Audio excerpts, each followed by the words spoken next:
We are only a few days out from the combine, and we're here to give you 10 landing spots for our, let's just call it top 10 wide receivers.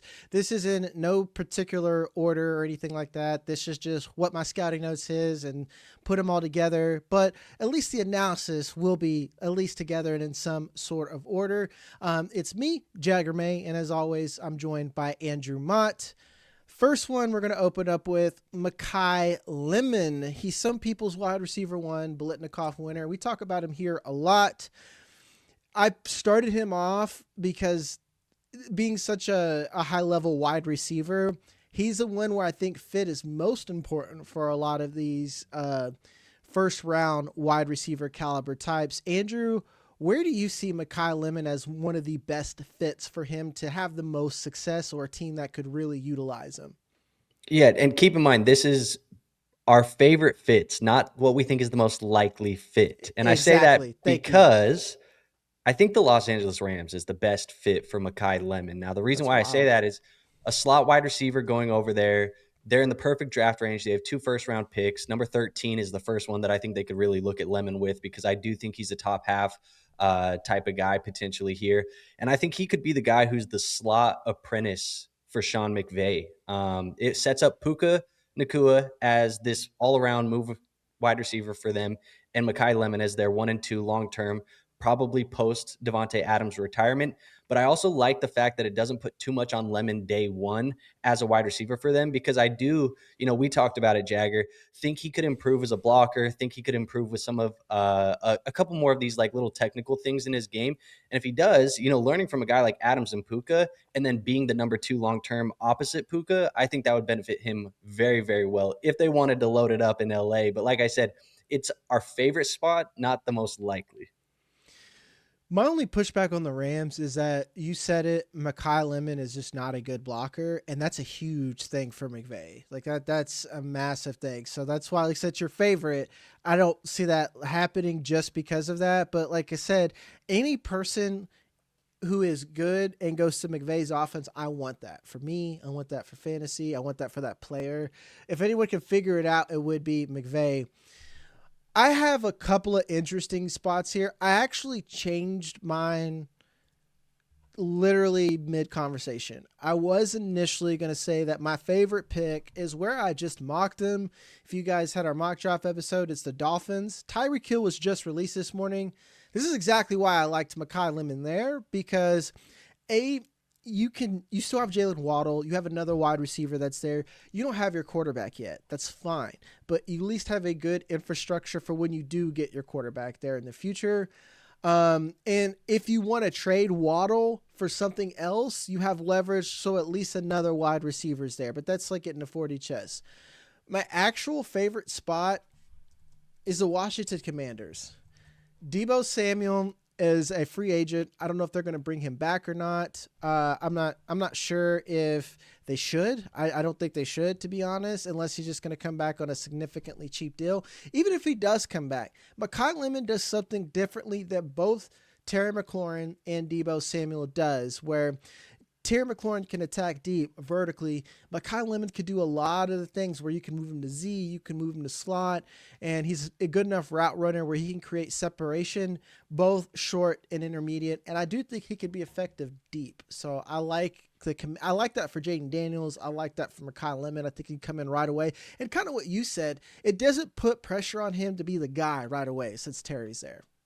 Yep, totally agree. I have Washington as a landing spot later, so we'll talk about it. Noted. Okay. So we all agree that they need weapons. Let's just put it that way. We'll slide on down to your favorite. He's like our last episode. I admitted he's moved up significantly for me. It's Jordyn Tyson. Actually, let me rephrase that. When I say significantly, again, I'll give this caveat. Andrew, you've already heard this. Is that I think that he is now a top 10, possibly. If someone took him top 5, I wouldn't hate it just because the upside is there. Whereas I did think he was going to be after pick 15-ish. And I never thought he was never going to be a first round wide receiver. Do not quote me on that mess. So I just think that if anything, his potential is just that much higher. I'll start this one out for Jordyn Tyson. This is nuts, man. I think they should do it. They probably won't. it's the Chiefs for me. I think it's the best fit. Ooh, Yeah, because that would be crazy. everything that he does, man, like he's got good jets. I think he needs to clean up a little. Like, he is a good route runner, but he's just a little bit sloppy sometimes. The Chiefs don't require you to always do that. And Andy Reid is going to scheme shit up to where he's an excellent yak guy. Rashee Rice can't stay out of trouble. Marquise Brown can't stay healthy. I don't think Xavier Worthy is the guy. Jordyn Tyson could come in right away. And we forget, Travis Kelce, is he retiring or is he not? We're not sure. So we need to replace that production. And it may not be direct as far as getting another tight end. They just don't make Hall of Fame tight ends on trees. You know, you could bring someone in like Jordyn Tyson and immediately have a wide receiver 1A, 1B. And then Rashee Rice isn't this constant battle. Like, are we going to have him 4 weeks, 6 weeks? Is he going to get suspended an entire year? Yeah, that's a crazy fit, and I think it would be insane to see them get a guy like that because I mean we compared it on our last episode of our comps. Like that's the equivalent if you hit in the ceiling, that's like the Chiefs getting Garrett Wilson. Like, Exactly. and if that happens, dude, like bad news for the rest of the league because you don't want Patrick Mahomes to have Garrett Wilson on his team. Yeah, dude. That's like, and like again, I'm not saying that you get rid of Rashee Rice. It's just Rashee Rice fits more to that Kelce middle of the field role where Jordyn Tyson can attack all three levels. And then Xavier Worthy's gravy. He's great. Like, if anything, getting someone like Jordyn Tyson in to where even if you have, like, let's say an old Kelce's for another year, Xavier Worthy's going to see a lot of single coverage. And then I like Worthy a lot better. Let him like run that. Free. Exactly. Yeah, just run free, do what you do best, and burn the top off the defense. Looking at Jordyn Tyson, I'm going to go right there at Washington Commanders. That was my pick for Jordyn Tyson. Okay. I think it makes a ton of sense for him. I'm all the same things you just said, man. They need a long-term wide receiver one for Jayden Daniels. I think Terry McLaurin's good for them. He's not the long-term answer for them. He's just what they inherited with Jayden Daniels as the franchise quarterback. I think when you add a guy like Jordyn Tyson who can play all over the football field, has the ability to play all three levels, that's going to open it up for Terry to run a little bit more free. What does Terry do? He burns the top off of defenses very well. So if you have Jordyn Tyson who's running these short, these intermediate routes, and Terry can do a little bit more of the deep, the post, the like all of that stuff downfield, I think that's going to really free up this offense. And again, you said Deebo Samuel's a free agent. I don't expect them to bring him back. I don't think the money's going to want to be paid to Deebo probably where he wants to get his money at. And even if they do, Jordyn Tyson fits fine to where Deebo can still do all the stuff that he does, and Jordyn Tyson can, still play that Z role opposite Terry, who's playing an X. Yeah, exactly, man. I love that. I love that as equal as the Chiefs because it's neat, it's a good fit. There's a quarterback there. I'm unsure. I need to check if they've got a new offensive coordinator yet or not after Lane Kiffin. Not Lane Kiffin. Cliff Kingsbury. Yeah, was let go. But to me, that's like any one of these. I'm like, man, Jordyn Tyson. I know this is a draft show, but if you're thinking about fantasy, man, like as far as a rookie, you immediately put him in top 10 conversation overall, not just for like number one in his class. So love that fit. Actually, damn, man, I don't want Jordyn Tyson to go anywhere outside of those. Like, I wouldn't care if the Titans 4 is a bit rich for them. I don't like the Giants. I don't want anyone to go to Cleveland. I mean, anybody. Like, not even Cleveland, you have bigger. Do something else, man. Exactly. Don't ruin it for us. Exactly. But Commanders a good fit. New Orleans, that's a good fit for another wide receiver. I don't want that for Tyson necessarily, but I do. Some of these later guys. I think there's too much crossover with him and Olave's game. That's what I'm saying. Some of these other big guys that we're going to talk about later, I think that's a much better fit. I'm actually going to stick a pin in that. I will talk about it. We definitely will because it's on my list. Yeah, Chiefs, ideal fit. Again, I know everyone's going to think I'm silly, but this is just what the process is. I'm getting increasingly more bullish on Jordyn Tyson as I see the ideal fits at the top of this draft. Before we go any further, we are so close to 1,000 subs, guys. So make sure to hit the like and subscribe button. And because we're so fresh here, hitting the hype if you're on mobile helps a lot for us too. we're a part of Dynasty Nerds. You guys are the best over there. Helping us out does great here. And if, let's say, you found us first, we are a part of Dynasty Nerds. All of this film that you hear us talk about, all that stuff, we're the perfect place for you to get and join our nerd herd, to where you can have access to all of this film. A lot of these are broken down and condensed, and you're not missing anything. You're getting actual all 22 coaches tape, and you're not getting a lot of the BS in between snaps and broadcast stuff. So a lot of these wide receivers that we're talking about, you can get full games every snap, 10 minutes. You're getting through that. That's one good poop right there. I think that's a hell of a deal. So if you want to increase your toilet time, go over to Dynasty Nerds and join today. That's a sales pitch there. All right. We're speaking of these big old thick boys that we were talking about. Denzel Boston, massive wide receiver on here. Andrew, I'm going to go ahead and let you have it here. Is this one that you kind of see going to the Saints as a good fit? I know he's getting a lot of that first round buzz, so just kind of depends, He is getting some first round buzz, and the Saints does feel like a decent spot for him, but I don't think it's the best. I think the best spot for him is that he actually, gets a little bit of the first round buzz, doesn't actually end up being a first round pick, but he's very early round 2 and lands with the Las Vegas Raiders and is Fernando Mendoza's number 1 wide receiver as the X there in Las Vegas. I think that's the best spit for, or the best spot for him, because when you look at that pairing with Mendoza is going to be accurate. He's going to be able to utilize a guy like Denzel Boston a lot, but it allows him to step in as the wide receiver 1 in Vegas, where he's, again, not being asked to do too much, because you have a guy like Brock Bowers already there who's going to be a very reliable target, can do a lot of the stuff over the middle, and then you can allow you to just play outside. I also think he's a little bit of a different weapon than they have already there with Kubiak. You have guys right now that he's inherited in Trey Tucker, who's kind of like a take the top off the defense, speed burner on the outside. You have guys like Jack Besh, who could play in the slot.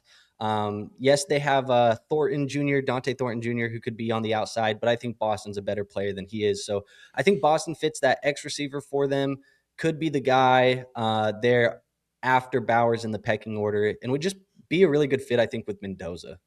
No, I actually love that fit for him a lot, because like you said, he lives in a different area than the Raiders. The Raiders, I don't understand their team building. Like, I like Jack Besh too, but I think they fell in love with the player more than they thought about team fit when you had Brock Bowers, Jacoby Myers there. I wonder what happens to Dante Thornton. He was the preseason darling that got like 3 catches all year.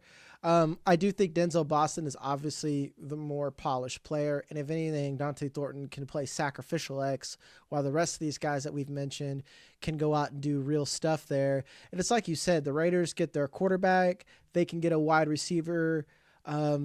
Even, they need a lot of offensive line help, so let's see. But again, we're thinking about best fit, so not necessarily exactly what is going to happen. Can fill a lot of that offensive line in free agency if you want, especially it's a deep free agency this year. It's free agent. You can fill that up easier than I think getting the wide receiver. The wide receivers, you have to pay those guys the big money. If I can just draft Boston and have him be on the rookie contract, and who's to say, I said early day 2, but who's to say that, Crosby doesn't get moved, and now all of a sudden we're talking about the Raiders picking twice on day 1.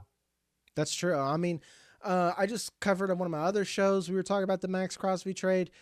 Homie does not. I don't think he's going to be there, man. It's like, even getting Clint Kubiak, even getting the defensive line coach from the Seahawks, it's more like, cool, man. I like that you got a new manager. Still hate the owner. I want to get out of here type situation. So that's an excellent call to where they could be looking at another first round pick. Looking at someone with the Rams, if they just really, really, like, they're trying to go all in, getting someone like Max Crosby, and we know they don't give a shit about picks. Like, if they like the guy and they want him, they will yeet that right over to the Raiders. Mine for Denzel Boston, it's where I mocked him again when we did our mock draft. I love him for the Bills. Josh Allen needs size. Khalil Shakir could play in the slot, and to me, this makes Khalil Shakir better, because him being your number 1 wide receiver is a problem. He's easy to shut down. Getting someone who can actually earn respectable coverage like Denzel Boston helps him, helps Dalton Kincaid. it would just do tremendous because Keon Coleman just ain't it. I think he's had every opportunity to be something. And if anything, they need more wide receivers. Cool. If Keon Coleman steps up, cool, man. You got Denzel Boston, Keon Coleman as your twin towers, Khalil Shakir, and a tight end over across the middle. You have Josh Allen. If anything, Keon Coleman being better would just help everyone else. But in the meantime, you have someone like Denzel Boston that could come in right away and be a true wide receiver 1X. That Stephon Diggs wasn't even an X for him when he was there, but getting him an actual big target that isn't just Gabe Davis would be, I think, pretty special. I think he'd move up boards a lot. I don't hate it at all. I think they still need to get a wide receiver. The problem with them, and you got the right name plugged into there. The problem with them is that they're too late to get any of the real difference makers. I don't expect Tyson. I don't expect Tate. I don't expect Lemon to be around. So they are going to have to either call their shot on the next of the, group of guys, or they're going to have to play that game where it's like, okay, do we wait until round 2? Do we wait until round 3 and try and grab one of these guys and see what happens? And we may talk about that later with one of my guys. Yeah. We'll keep it moving here to Jacoby Lane, one of my favorite wide receivers at cost. He's one I think would be much higher if it wasn't deep at wide receiver. A lot of people hate this class. Wide receiver's fine. There's a lot of depth here. My fit, my New England Patriots. This is both something that I think is a good Mine fit. too, by the way. Mine too. Really?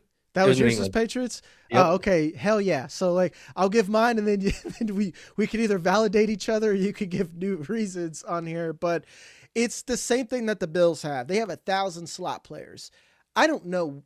Like Kyle Williams, wide receivers technically take a little bit of time to develop in Josh McDaniels' offense. He's still a mystery box. I still don't think he's a good prospect that Jacoby Lane does. And on top of that, he does things that are different. I don't know about you, Andrew. Watching Kayshon Boutte get peppered with targets where he had zero separation, massive problem. On top of that, why I like Jacoby Lane is the Patriots aren't forced to make this pick when they're drafting at the 31st. They could get whatever lineman happens to fall there or move up to get a lineman if need be. And Jacoby Lane can realistically be there for the second or be available for them to move up in the second. Yep, totally agree with that. And I think it was exactly my thought process of they don't have to do this in the first round. Like this is not a first round pick for them. I don't think you can do this later. Even if in the first round, they're like, you know what, let's just move back and have multiple picks in the second round. Like you could end up doing something there. So I agree with you. Fits different than guys that are currently on the roster, a big X outside guy that can be a big red zone threat for Drake May to where you don't have to, search for some of these smaller guys in the red zone or just hand the football off to Ramondre Stevenson 25 times. Like you can look for other players, and I think Jacoby Lane's a great fit for them. Would be awesome. Obviously, my number one fit for him as well. Awesome. Glad we're in agreement here. I think this one too we might be in agreement in. Carnell Tate. Mine's Tennessee Titans. Same. Yeah, it just makes too much sense. They need a wide receiver. They need an edge as well. So I wouldn't be surprised if they don't get Carnell Tate because they take an edge player right there. Arvell Reese would be a really good target. Yep. If not for Arizona would be silly to let Reese fall that far. But I just don't think Alec Manor and Shamir DK are true number ones. I think they're going to be productive guys, but it's kind of like we've been saying. If you bring Carnell Tate into this offense, it's just going to make those other two guys a lot better because they could slide it to 2 or 3 and they're not, you could shut down both of them in a decent offense. If you have a real wide receiver 1 in there for Cam Ward, it really diverts coverage. Yeah, and it's not that they're bad players, but it's not having to ask too much of above average players. Like I need a player that I can rely on every single down, and that's Carnell Tate. Like he's an all-purpose guy. You can line him up anywhere if you want him to. He's going to be a guy that can help really unlock some of the arm talent that Cam Ward has had. You can take the top off the defense. He can beat DBs deep, and you can do that, unload it. You can also try and get a couple of the other stuff to just ease the development on Cam Ward in general, across the middle of the field and things like that. So I think this is a perfect fit for him. I've said it on numerous videos so far this summer, but I guess this spring. But while Carnell Tate is not my number one wide receiver in the class right now, I think he's just the first guy to come off the board because he's so good at all of the things, and the floor is so safe for him. And Tennessee needs a guy like that. I don't expect Calvin Ridley to be around for too much longer there in Tennessee either. Yeah, I don't. I've stopped counting Calvin Ridley for anybody, and I know that's some people might take that as disrespect. It's just age, and did he get injured again? If I'm not mistaken. Yeah, and at this point in his career, he could benefit from being the number 2 opposite Carnell. Yeah, exactly. And I love that you said it's just it's not that these guys are bad, but you're asking above average plus players to be star players. It's above their pay grade. Exactly. It's exactly. Awesome.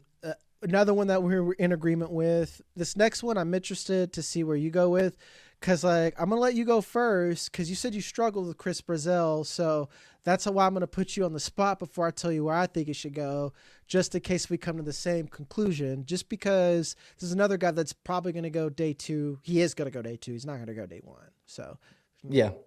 I put him on the New Orleans Saints.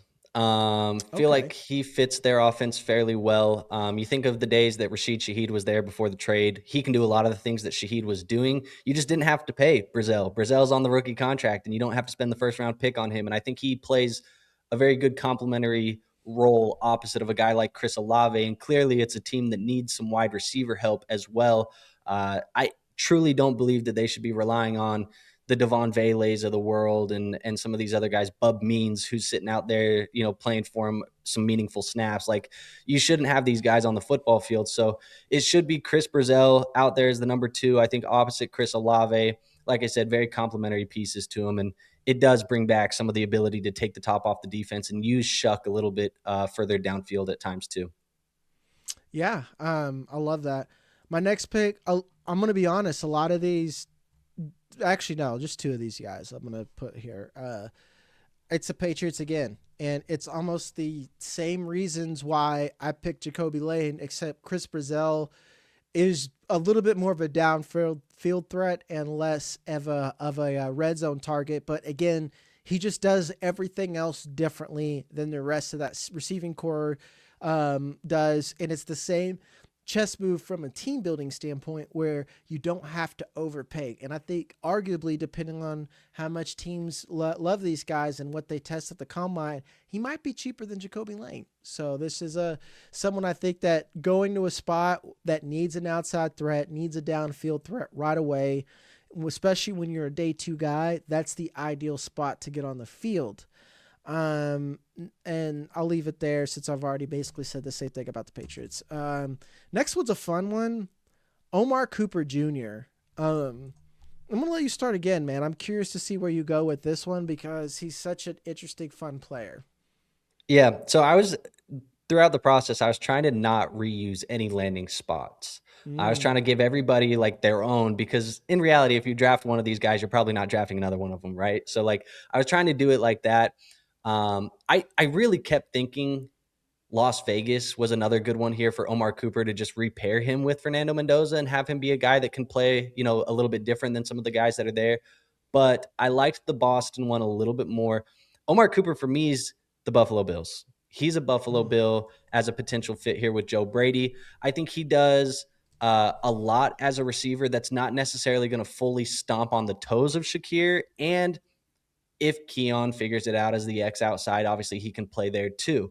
But I think he's a player that would benefit from being in this offense with Josh Allen. And you mentioned Stephon Diggs. How was Stephon Diggs used there in Buffalo? You could use Omar Cooper the same way. That could be the fit. He could be their new Diggs. And not that he's going to hit the heights that Diggs did, but he could be used the same way. And I think there's a lot of untapped potential with a guy like Omar Cooper here. So this would be a landing spot where you brought up fantasy before. If he lands here, Omar Cooper's a first-round pick in rookie drafts. People are going to lose their mind over Omar Cooper if he goes to the Buffalo Bills. But I think this landing spot actually makes a ton of sense for him. Yeah, and this is no slight to Diggs. And if anything, I'm becoming such an Omar Cooper fan. I think And again, guys, I always say potential and upside. I'm not saying that they're going to reach it. I'm just saying that it's there. I think Omar Cooper could be a better wide receiver than Diggs because dude is a fucking athlete. So, excuse my French. Like straight up catching up to the back of the end zone, doing crazy stuff. And I think he's a better yak player than Diggs was, you know? So a very, very tough player. And with that being said, that's why my fit is the 49ers, man. He does everything that Shanahan loves to do. The underrated thing, excellent blocker. He's one of the best blockers in this class. Plays like a dog. My comp for him was a lot like Amon-Ra St. Brown. Means he's a good route runner, and I think he can be on time. Timing is everything from them Shanahan offenses. And let's face it, is Brandon Ayuk going to play football again? I'm tired of agonizing over it. So I'm just not thinking about it until I got to again.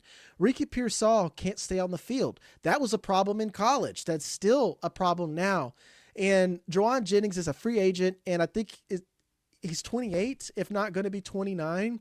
So would they bring him back? Probably, depending if the price is right. But I think it's time to start thinking about a long-term option because another dude just had a major injury toward Achilles. That's George Kittle.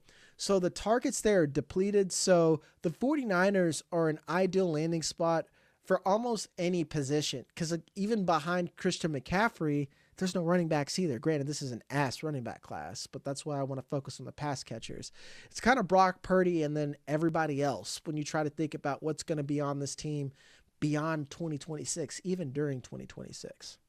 Yeah, I mean, I echo a lot of that with the 49ers. I think you're right. They do need to have a long-term answer. I have them drafting another receiver here later that we'll talk about, but all of those same points, I echo all of them. Nice. Casey Concepcion, my special darling, he's the hardest team fit because it was so tough, dude. Yeah. And here's another thing. I went on JJ Zachariason and Matt Harmon had a deep dive. Teams are using less 11 personnel more than ever. A lot of it is 12 personnel. So unless you're going to be, and I think Concepcion could be out there, but I'm just saying you can't just expect him to be a slot and continue to get targets because you have the Jaden Reed problem where they're like, well, why does Jaden Reed get more snaps? It's like, because tight ends are out there, dog, and he's just not a good blocker. So that was the biggest concern. Man, the one I ended up landing with, I almost picked Atlanta. I just don't know what Kevin Stefanski, I don't know. Just a whole lot of I don't know there. So I ended up going with the Pittsburgh Steelers as my best pick for him. It's a new era there. Usually I wouldn't say he isn't like the Steelers type vibe of like toughness, but I think he does everything that DK Metcalf doesn't do, and they are so poor at wide receiver that he could come in right away and earn several targets. Moreover, if Aaron Rodgers is going to be there another year, which I'm assuming he might be there one more, they might draft like Klubnik, Cole Payton, some of these other guys as a backup or something, but Aaron Rodgers is probably going to be there. I feel like he could be his Randall Cobb, and he has a lot more upside than Randall Cobb. I know people hate drops. Drops are the most fixable thing until it's not. I know that's weird, but like it's a very, very fixable thing in the NFL. So that was my pick I ended up landing on. Also, this is a team that's had receivers like Deontay Johnson who drop the football out of the slot all the time. So, you could have a guy like Casey who still fits here just fine. I agree, though. He's a slot guy, and that's what made him hard. And I think the other thing with Casey Concepcion is you look at his projected range of like where he's going to be picked. And we did that mock draft the other day on the main pod. It's kind of tough for every team to like really pull the trigger on Concepcion. Like it's easier to just go to a different position and fill a different need than actually take KC. So because of that, I have him actually falling out of the first round. I have him going to the early second round, and I have him landing with New York Giants as their slot wide receiver. I think that's something where, everybody keeps pegging, like, could you get Jordyn Tyson? Could you get Carnell Tate? Could you draft the guy in the first round? Well, we just saw a recent interview where John Harbaugh was like, yeah, I really like Caleb Downs. Like Caleb Downs might be a guy that I'm looking at, top 5. If he goes another position, defense, something like that, and then you address Concepcion as the slot wide receiver to fill in for Wan'Dale Robinson, who's a free agent and could get some more money to go somewhere else this summer, I think Concepcion would be immediately a great fit opposite a guy like Malik Neighbors. You have a quality quarterback here who's going to be able to throw him the football. And like I said, it's not going to cost New York that first round pick, that top 5 pick that they want to use probably somewhere else on a higher impact player than what Concepcion can be. And they'll still fill the need for the team later. Yeah. Wan'Dale Robinson can go get a bag somewhere else later, and they can get someone who fills a similar role. And like, he's definitely not an X. I think the reason why my comp is Zay Flowers. Zay Flowers can play Z and slot. I think Concepcion can play Z. So he can come in right away in the Wan'Dale Robinson role. I actually prefer that fit over mine. Just because the Steelers suck and the Giants may suck less. So at least one of them has Jackson Dart. Exactly. That's the big factor. And honestly, man, they should take Caleb Downs because that defense's secondary is terrible, and you have a good front seven. You know, they got Brian Burns, Kayvon Thibodeau, they already picked up his option. So he's going to be there another year. When you have a good pass rush, getting someone like Caleb Downs, who's a versatile secondary player, ideal slam dunk pick. And it matches some of the history because they were like, you had Ed Reed and then you went Kyle Hamilton, and is Caleb Downs your next guy here, Harbaugh? Mm-hmm. Yeah, I mean, and another thing on Harbaugh, and I know we're talking about Concepcion, but this is fun that you brought this up. Known secondary defensive back coach. So you just knowing what they like, that makes a lot of sense.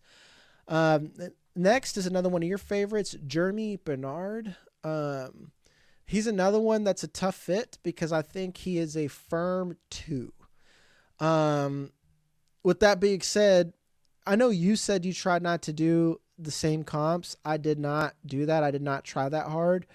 But I will say in spirit, I'm going to say he'd be a good Saint. Okay. Because he could come in right away. Chris Olave could move to the slot, move to the Z, move all over, do underneath. I think Germie Bernard, excellent after the catch. He's just so versatile in his usage that he's a good complement for almost anybody who has a wide receiver 1 and nothing afterward. And that's why I think he'd be a good Saint. Okay. I view him a little bit differently than you because I think he has the ability to be a very good 2, but I think he has the upside to be a potential number 1. Like, that's where I'm at with Germie Bernard. So I actually have him going to San Francisco and being their pick there for the 49ers. And that was my first pick, but I switched. Was it really?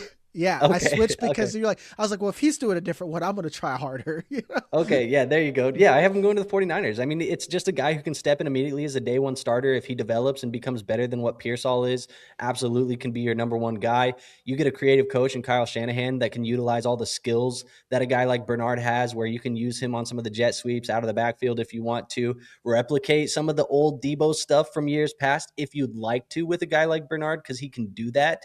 And then again, you brought up the Ayuk situation and the Jennings situation. Like, I agree. I'm almost viewing those guys as like vacated opportunities at the moment. Like, those players are not necessarily even guys that I'm projecting in the future to be taking targets in this offense. So there's a lot of opportunity in San Francisco. Obviously, they have the quarterback. You have the injury to Kittle, all of these things. Like, whoever, if they do grab another wide receiver, like, it's going to be a guy that people really start to like because the opportunity is going to be there from day 1, snap 1, immediately in rookie minicamp. Yeah, exactly. You nailed it. And I think why that was my first spot. And obviously I like that better is like, this is a spot I think he becomes a wide receiver 1 because of the way that offense works, the way that it functions. Shanahan's going to get the most out of him. And this is a guy that can, I don't know, have like a top 12 finish, not to sound like Chris Collinsworth. Well, this is a guy, but it's true, man. Having a coach that can utilize his unique skill sets is important, and Shanahan's that type of guy because he's another one. The Rams, I think, would be a good fit as well for the same reasons. Yeah, that would be a good fit. But think of like our comps episode. If you haven't watched it, I comped him. The high-end ceiling comp for Germie Bernard for me was Rashee Rice. Like, this is the spot where Bernard could be that Rashee Rice ceiling outcome. Yep. Next is a wide receiver I just don't like that much. because I don't like people who aren't crisp route runners. Same. um, the NFL's going to like this guy more than anyone else will because he does NFL things like Xavier Worthy does. It's Zachariah Branch. I did not try on this one because the only way I really think this guy has success at the level where I think he could be a relevant player we talk about is the Chiefs. But he does the same thing that Worthy does, except he's thicker. But like, again, I just don't think Marquise Brown is gonna stick around, and he's just never healthy. So like, that's another one when you talk about vacated opportunity.